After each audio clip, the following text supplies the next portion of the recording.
Good morning. Welcome back to KXAN Plus. I'm your host, Esmeralda Zamora, and today we have our Kristen's Classroom weather segment with meteorologist Kristen Currie. Kristen, thanks for joining us. How are you doing? Pretty good this morning. Yep, we have a beautiful morning. It's been super hot this week, unfortunately, yes.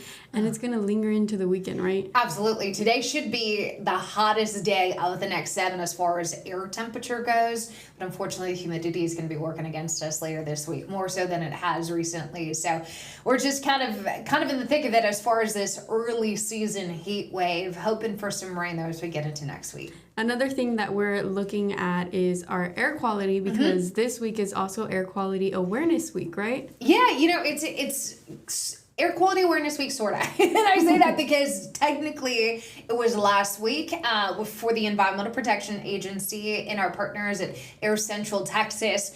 But we had so much severe weather going on last week with, the tornado threat that we had towards Gillespie County and so many of those severe thunderstorm threats that I thought, okay, we're just going to pause this conversation, and do it this week. So this week on KXAN News Today, we've been talking about air quality. To one, bring it up because it is an important topic. Two, we've got some time because severe weather isn't in the forecast. And three, it breaks up the conversation on these hot temperatures. So yes, we are doing our own Air Quality Awareness Week, if you will, but a lot of the governmental agencies have done this last week. Well, it's nice to take a pause in talking about the heat and talk about this. So what do you have for us, Kristen? Yeah, so let's jump into it. I'll kind of take you through the topics. Obviously, it is Wednesday. We haven't gotten into topics 4 or 5 yet on air, but we will eventually on KXAN News. So just kind of starting first with day 1 on Monday, we talked about the wildland fires and smoke. So when it comes to air quality, obviously wildfire smoke is going to be a part of that. And you'll notice wildland are anything when it comes to areas that have little to no human development. So when we say or when we hear wildland fires, we're thinking of forests, shrublands, grasslands, prairie lands, things like that, where there's a lot of open space and a lot of vegetations. There's also the component of these wildfires where one, they can be wildfires that start naturally, like through lightning, through human interference, whether that's accidental or unfortunately by arson, but also prescribed burns too. And I think a lot of people don't realize this, but even prescribed burns, fires that are set intentionally to help out the ecosystem, to mitigate wildfire risk, those obviously put out smoke too. So all of those fires, how they're started, what started them, how they're burning, all of that, it's still a component of what they're putting out in that smoke that affects our air quality. If we want to be really specific, it's the particulate matter within that smoke. They affect vulnerable populations more. And by vulnerable, I'm talking about kids, talking about the elderly. I'm talking about those with respiratory, heart and lung disease, those with asthma, those who just have a harder time keeping up with their body to keep them in that homeostasis, that where they want to be, that healthy level. I pointed those to airnow.gov, who are specifically most vulnerable to those kind of things and those sensitivities, because airnow.gov is a resource I have bookmarked on my computer. And I think it's very valuable for everyone to look at this webpage. It shows you where some of the biggest wildfires are, and it overlays the air quality index. And you can kind of see these patterns and watch which way the smoke is going. And if you are sensitive to that, the symptoms would be burning eyes, the runny nose, maybe even some sort of respiratory issue when it comes to wildfire smoke impacting you if you are nearby. So this was everything we kind of covered on day 1 as far as wildfire smoke, particulate matter, and its effects on air quality. And Kristen, when we had that fire burning in Fredericksburg, were we seeing that air quality change here all the way in central Austin? It's interesting. So yesterday, this wildfire in Gillespie County, it was, from last check, about 75 acres. So retrospect, not a huge wildfire, right? But we had winds yesterday coming out of the southwest. Now, we're almost parallel east-west right here in Austin. So the southwest wind took a little bit of that smoke further north of the Austin area, and there wasn't a whole lot to begin with. But those who do live northeast of that wildfire, they probably noticed the smoke. I think visually you see it before you would notice any sort of major respiratory issues. Sometimes you even smell it before you see it. Yeah. But those would be those key factors that we're looking for when it comes to the effects of wildfire smoke on the human body, right? If you're definitely smelling it, that means some of that smoke is getting into your respiratory system. And if you are sensitive or you fall into some of those vulnerable groups, you are encouraged to wear a mask. Yeah, I remember that day that the Fredericksburg fire broke. I went outside and you could see in the sky, it looked orange and you can smell the smoke. It smelled like somebody was barbecuing. Yeah, I think you're talking about the one that we had not yesterday, but the earlier one. Yeah, a couple months ago.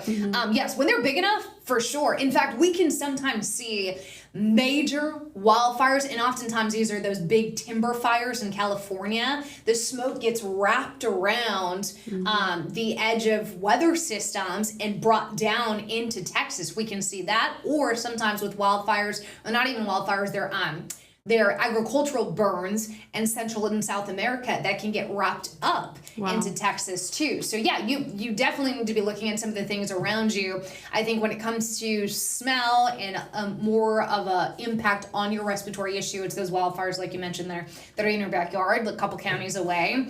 But even some of those big wildfires in other states would have an impact for sure. Yeah. Kristen, what did you cover on day 2, which was yesterday, right? Yeah, day 2 was yesterday. This was Tuesday. We talked about air quality and sensitive groups, kind of building on those vulnerable groups. Air quality affects groups differently. We know that. And we talked about the fact that there are those vulnerable groups, but I thought it was really interesting that there was a discussion being had just last year, a study done by UT Dell Med School looking at the rate of asthma-related ER visits in areas that have either poor air quality and higher air pollution.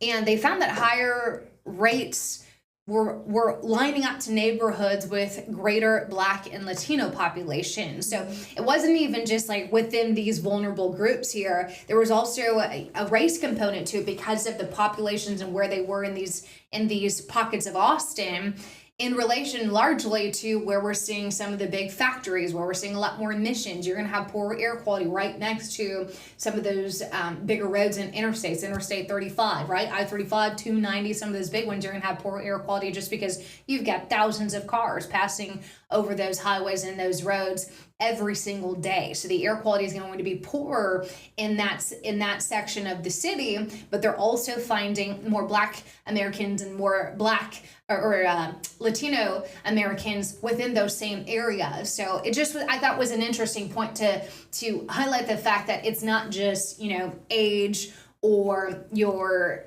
pregnant or you have health implications. There's also a diversity aspect to this as well. Wow, it's very interesting that there's so much things that go into understanding who is affected by our air quality that we breathe in every single day. Yeah, every single day, and not even outside, but inside too. And this brings us to day 3 today. Indoor air quality was theme number 3, and common indoor pollutants include carbon monoxide, smoke, radon, mold, VOCs. So VOCs, that's volatile organic compounds. Those are things like fumes from paint, fumes from furnishings, cleaning supplies, any cooking or building materials, those kind of fumes that would be inside. And the way to kind of mitigate some of that, smoke and carbon monoxide alarms, making sure those are ready to go with fresh batteries, swapping those out at the turn of the seasons or the turn of the clocks twice a year, improving ventilation. And that could be as simple as, hey, I want to paint my bedroom, not doing it in the dead of summer when we can't open up the windows, right? Doing that instead in the spring or in the fall. And then investing in air cleaners and filters would also be a good idea. Yeah, and replacing your filters often needs to be done. Yes. Because a lot of people forget about that. For sure. And here in Central Texas in particular, because we live so close to the Gulf, mold is an annual pollen for us, as is grass. Those are the 2 pollens that we're typically talking about, and mold obviously is on this list. You want to make sure if you're really sensitive to mold that those filters that you're putting in your HVAC system are coming out at least twice a year with the changing of the clocks, if not the changing of the seasons, putting in a new filter in the system. Yeah. Well, before we take this break, I want to share that we will be back talking about what Kristen will share on day 5, right? Day 4 and 5, yeah. Day 4 and 5. We'll be right back.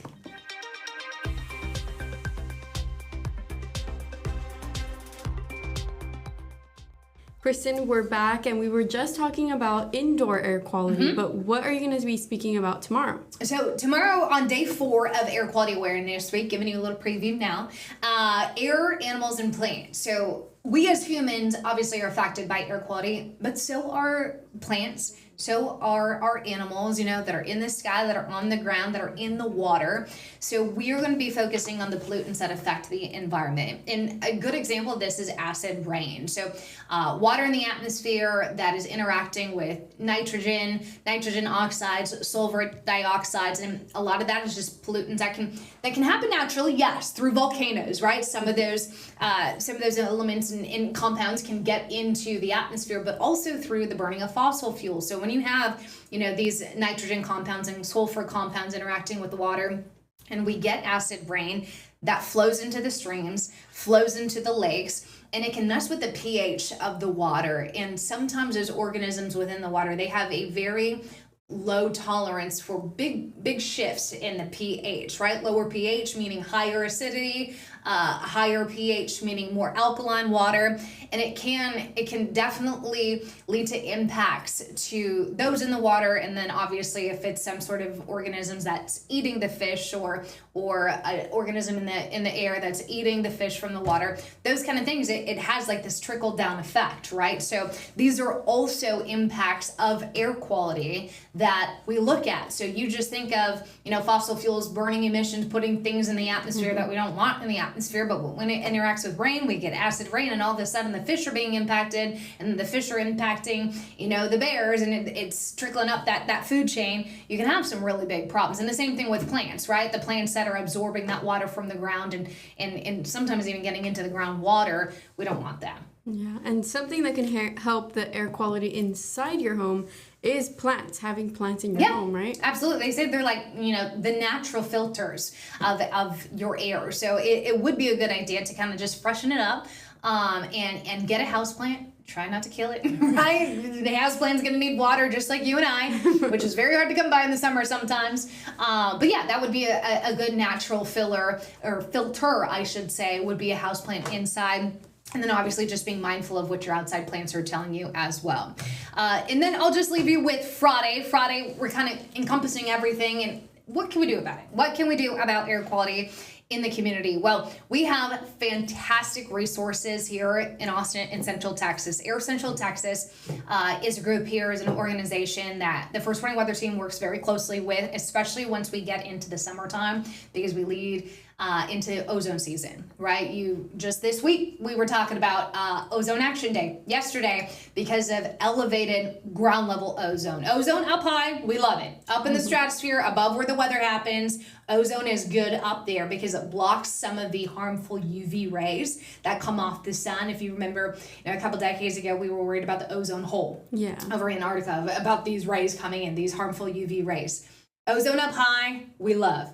Ozone down here, where we live and breathe, we don't love. And so Air Central Texas Partners, we as a team go and we have a community event every year. We go and we learn and we kind of give a checkup of where we stand when it comes to our air quality here in Austin. And there's this program that they have that I wanted to share, and I'll share with you here and also on air on Friday. These purple air sensors, they're air quality sensors that are low cost, easy to set up, that just give us better data as to what the air quality looks like here in the city. And these can go in things like libraries, schools, medical clinics, city halls. These buildings that are scattered all across the Austin Metro. You can sign up to get a purple air sensor, put it on the library maybe you work with, or ask a librarian that in your local library, hey, is this something that you guys would be interested in? And that way we can get the data at KXAN or our Air Central Texas partners to see what it is around town and where we have those problem spots. We call that community science or citizen science, where we're relying on those in the community to kind of be our observers, be our eyes and ears, be our watchers of what this air quality looks like. And in this situation, it would be air quality, but sometimes it's with rain or snow, right? Reporting that back so we have a bigger database of what these little nuances with air quality looks like within our very large Austin Metro. Yeah.